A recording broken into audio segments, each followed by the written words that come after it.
Welcome to this short reflection on the Eucharist. Our Eucharist can best be described as a celebration of Christ's giving of himself to us and for us. At the Last Supper, Christ gave himself to his disciples in two unique and extraordinary ways.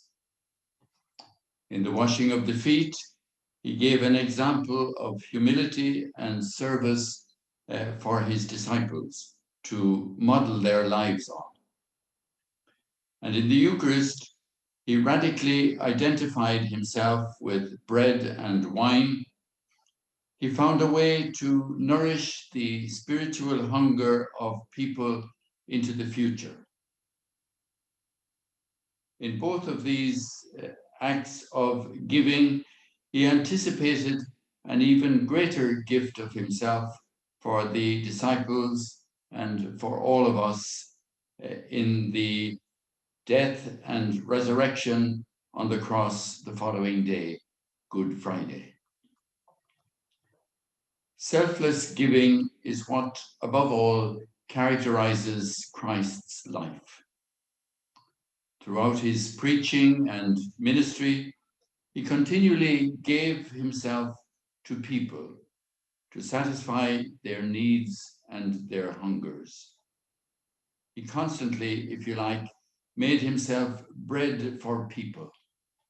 He satisfied their hungers.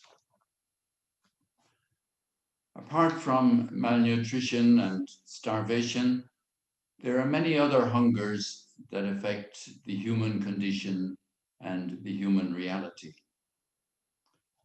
There is the hunger for love and acceptance. There is the hunger for meaning and purpose in life. The hunger for forgiveness and peace. And the hunger for spiritual and physical healing. Christ's mission and ministry was aimed at satisfying these multiple and diverse hungers that affect our humanity. And he did this by the gift of himself in love.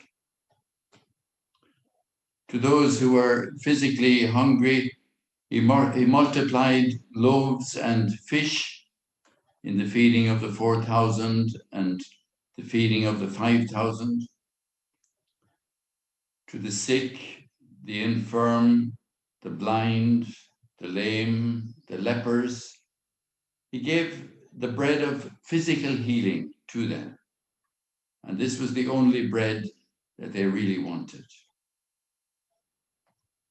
To the poor and the outcasts, he gave the bread of companionship. To the Samaritan woman at the well, he gave the bread of acceptance. To Mary Magdalene and to many other sinners throughout his ministry, he gave the bread of forgiveness and encouragement. Go your way, he said, and sin no more. To the widow of Naim, whose son had died. To Martha and Mary when Lazarus died. He gave them back their loved ones, thus giving the bread of hope to all who are bereaved, the assurance that death is not the end of everything. Throughout his ministry, he confirmed this, and especially by his own resurrection from the dead. So we can see that throughout his ministry, he became bread, the bread of life for people, as he had promised.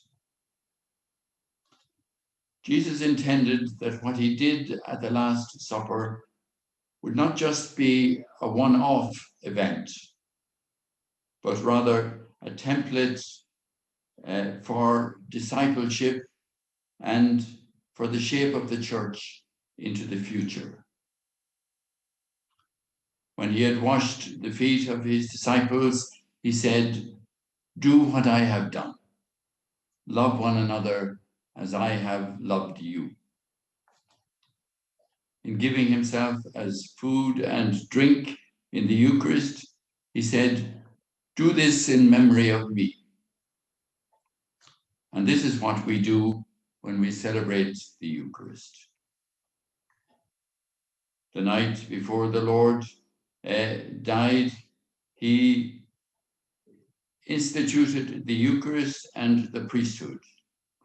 And he invites us to imitate what he has done for us, to wash the feet of each other in loving service, to give nourishment and hope to each other, to be bread for each other, to be life-giving in word and in deed.